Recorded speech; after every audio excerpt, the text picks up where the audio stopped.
ከአፋር ወደ ትግራይ ገብተው TDF የሰጠው ማስጠንቀቂያ አለ አሁን ትናንት ማታ ጀምሮ የሰጣቸው ማስጠንቀቂያ እና ከኤረብቲ ከሁሉም የአፋር ቦታዎች እንዲወጡ ማስጠንቀቂያ ሰጥቷቸዋል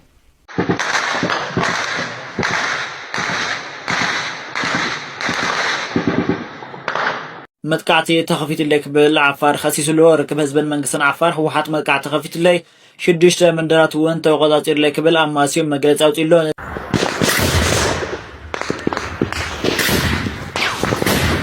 تعب ادمون التعب زي الألم مرخن سنته زمقله محزاي حلمته منتلي سقا ولدي اقد فكاني عند حج جميره خاني سقا حج انا نيرترا وخخسس نيرترا وندا بوليس كبصح فتينا ايفلط يمحاتو انت عينت كونسيكونسز انت عينت شجر كمصالكم كم زخز لزفلط سلام كورة تخطاتلتي كمي امسيكم لومون كم تلبود استفلاليو حدشتي حبريتاتن كمون استفلاليو مسلتات يزلكم قريب لخو نتا ميديا حدش تخونكم سوات كم تيوم زامسور استفلاليو حدشتي حبريتاتن واخم قديوم نخوصو سبسكرايب بمغوار بيت سمخانكم ايترسو كلنا دما خمل مدهواتي لايك بمغوار نتا مدبنا دجبر ابنيلو ما انت مدبرا خم تفلما زراخمم استفلاليو حدشتي حبريتاتي يهيزلكم قريب زلخو كاب ام دما لومي بعنفت عفار تግራይን ሎሚ ተخص خمز نوريو ተዘሪቡ ዘሎ ማለት እዩ استفلاليو مسلታት እውን ከም ዝህብሩ ዘሎ ተخصታት ከም ዝነበሩ عفار እውን خሲሱ እዩ ዘሎ ሽዱሽተ ዞባታት እውን ወሪሮም ንኽልዩ መንግስት عفار እውን ገሊጹ ዘሎ ማለት እዩ ንሱ ኣብ መንታይ ኩነታት እዩ ዘሎ ዝል ኣብ ናይ ሎማንት መድብና በሰፊው ኹሬና ከምኡውን ዛ ጦርነት ተመጀመሪያ ትመስል እዮም ዝሉ ዘሎ ማለት እዩ ናይ ኢትዮጵያ استفلاليو ሚዲያታት እውን ይዝግቡ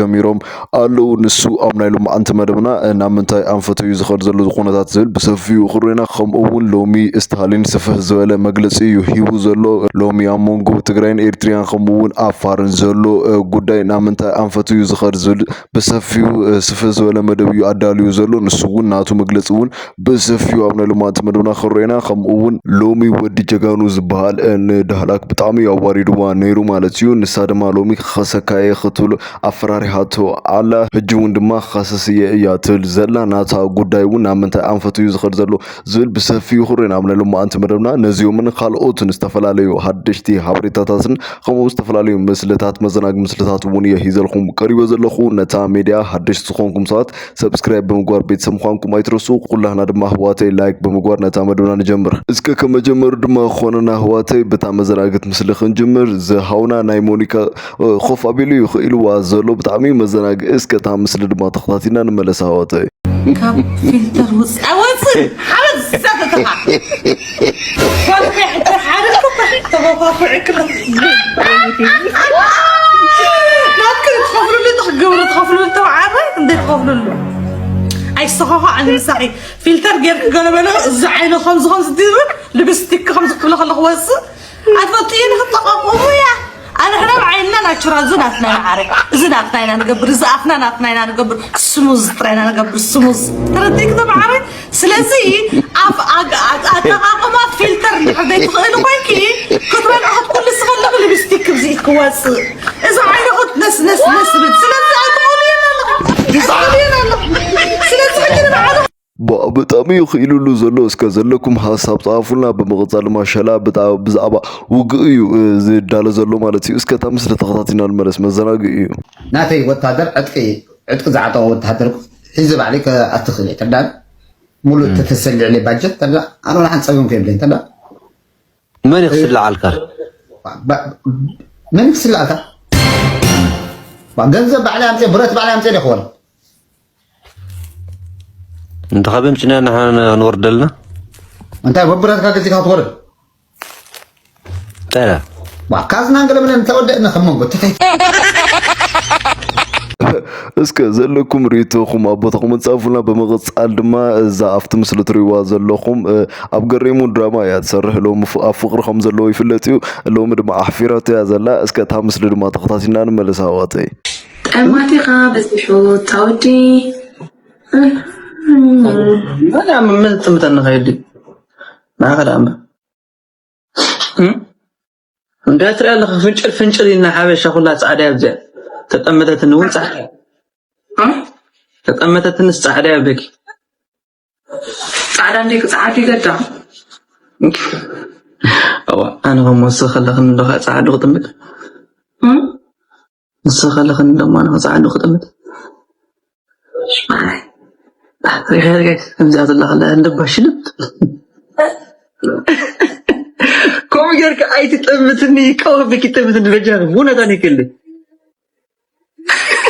ما تدري كرمام كل اللي أنا يرك ولا فتسة كم يرك أي تتلمسني عندي فريقاش كرمام لا بتعمل تغشنو صندنا مزيك أنا فلست بالي هم كم نقبل كنا تحفر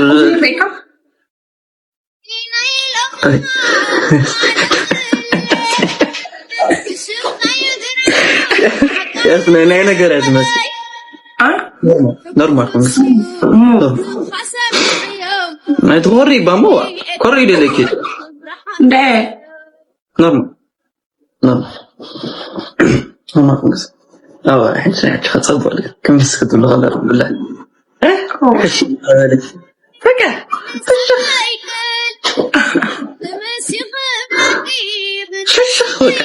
نحوالة تسوالة فشخ فشخ ده عملي فشخ ده عملي تقول الدايبرا مفرقة في بكانات كيا كل تيرا عملي تقول بتعمل دزودي فقرم بزخونة زلكم مريتوكم صافونا بمغصال ما نشنش بتعمل دزبل مسليو يزلنا قريبو زلو مالتيو اب تيك توك خنده يطبق نغراتون كم سرحو زلو يوزارينا زلو اسكتام ستخطاتينا نرأي هوتي إذا تريوا زلهم إثيوبياويت من سي ناي أكل سنكلنا زلو أخي أكل ناشنتي كساب مكوس صار تسئن تأجمون نيروا بزح سب حازين لا شجرة ناب حزبي نجرة تمالي نخرج زواء لا يفاتيهم نيرهم ماستر أبنت حدا خاومي معرفن دين نفوع مخانو مجم إد محجون حبيرنا نيرنا إنا تي تبغى نجر أفتي تمالي تجبره نايمت خاب دما لعلي 4 مليون بر بحنتي ليتي وتأكيد الله حاجرو نع أزد ليها محكمون 5 مليون 6 مليون تباهيل نيرو بحنتي ليتي كن كم فتري وزلهم درجة أخير لا مالتيو بدعمي داسيلني قال خافت تصبغ جودنتات ناي تيك توك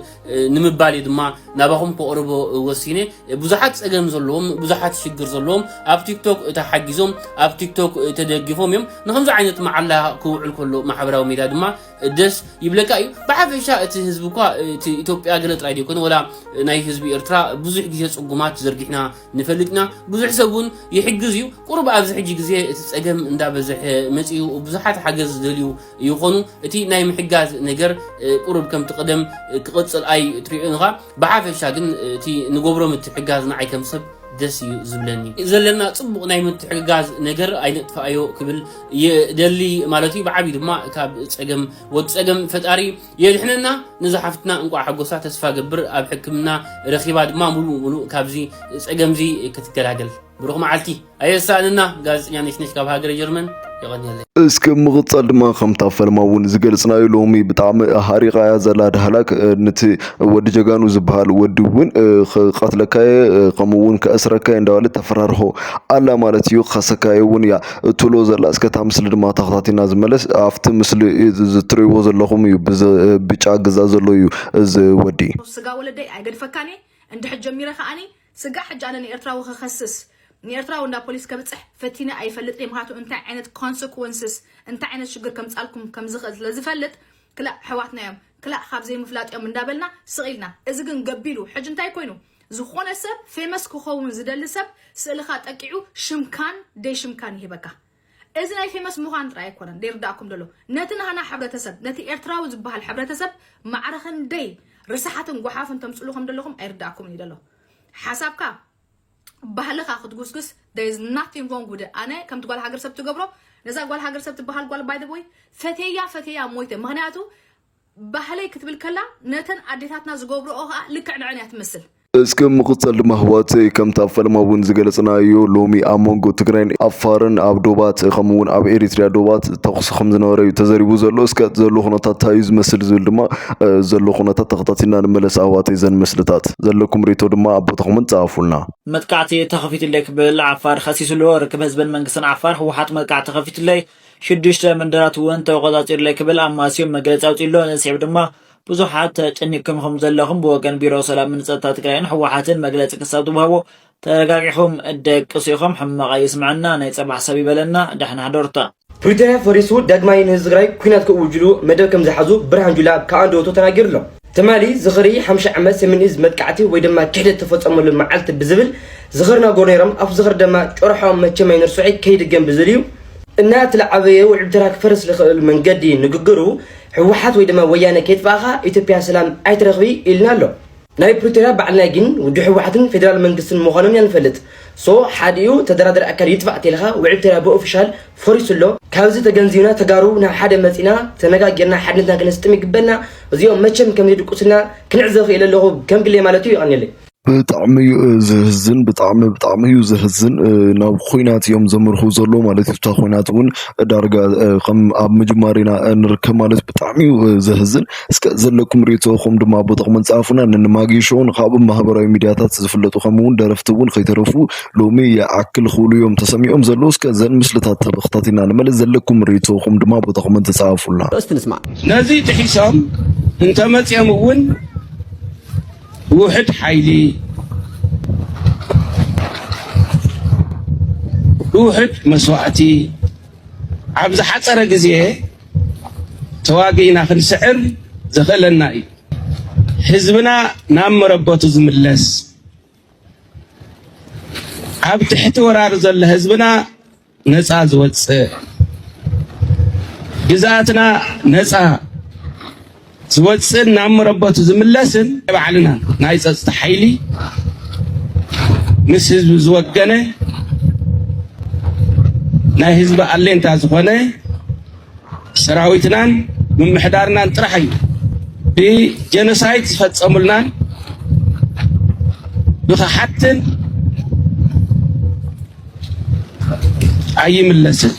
እሹትልቲ ጀነራል አብርሃ ድንኩል ከም ትሰምዕዎ ዘለኹም ኣዝዩ ዝሕዝን ዝሕፍር መልእኽቲ እዩ ዝሕልፍ ዘሎ ብውሕድ መስዋዕቲ ከዝውን ዓወትክና ክንረጋግፅ ንኽእል ኢና እዩ ዝብል ዘሎ ውሕድ መስዋዕቲ ማለት ክንደይ እዩ ንዓኹም ውሕድ መስዋዕቲ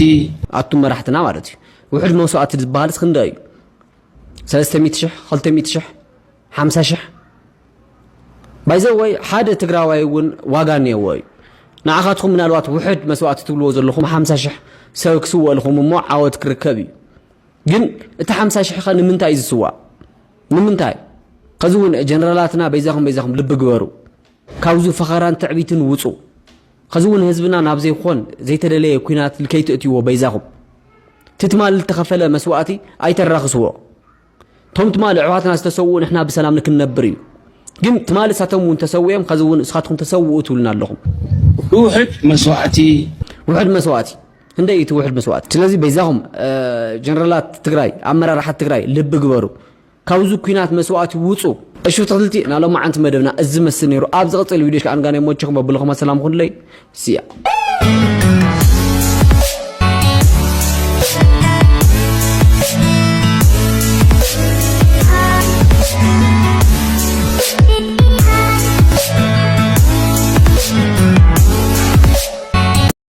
كعب عدمون الطاب زي العلا مرخ نقسنته زمقلا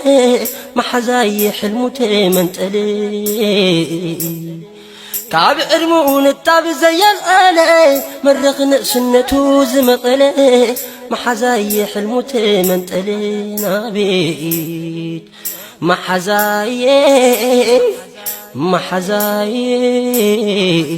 محزاي نما انت قداداي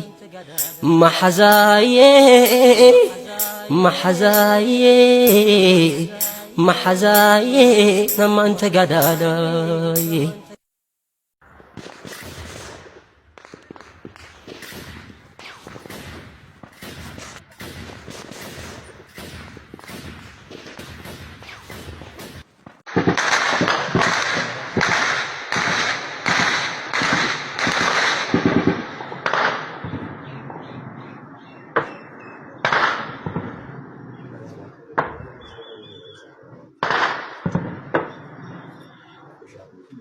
ብጣዕሚ ዝህዝን ታይም ምኾንላቱም ሰባት ዘለኩም ሬቶኹም ድማ እስከ ኣቦታኹም ትጻሓፉና ሰላም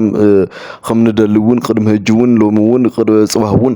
ሰላም ደላይቲ ምዃንና ንገልጽ ኣለና ማለት እዩ ኣብዚ ጉዳይ ዘለኩም ሓሳብ ኣቦታኹም ትጻሓፉና ጽምዶ ዘይሩ ናብ ምንታይ ኣንፈት እዩ ዝኸድ ዘሎ ዝብል እውን ንብዙሓት ሰባት እየዘራርብ እዩ ዘሎ እስከ ናይ ስታሊን ድማ ኣብ መንጎ ትግራይን ኣፋርን ዘሎ ኩነታት ድማ እንታይ እዩ ዝመስል ዝብል እስከ ናቱ ምስሊ ተኸታቲልና ንመለስ ዘለኩም ሬቶኹም ድማ ቦታኹም ተጻፉና ከአፋር ወደ ትግራይ ገብተው ትዲኤፍ የሰጠው ማስጠንቀቂያ አለ። አሁን ትናንት ማታ ጀምሮ የሰጣቸው ማስጠንቀቂያ እና ከኤረብቲ ከሁሉም የአፋር ቦታዎች እንዲወጡ ማስጠንቀቂያ ሰጥቷቸዋል። ከሁሉም የአፋር አካባቢዎች እንዲወጡ ጎረቤት ክልልን አይበጠብጥም። ፎርጌት አቢ ፎርጌት ብልጽግና ይሄ አካባቢ ትግራይና አፋር እድሜ ልኩ እዚያ ኢተርናል ነው። ምንም መቼም እድሜ የማያደርገው ጎረቤቱ ናቸው። ትላንት አብረው ነበሩ። አፋር የሚባለው ክልል በመመስረት የትግራይ የህወሓት አስተዋጽኦ ምን ያህል እንደሆነ ራሳችሁ ታውቁታላችሁ። እዚያ አካባቢ ከናንተ ክልል እየተነሳ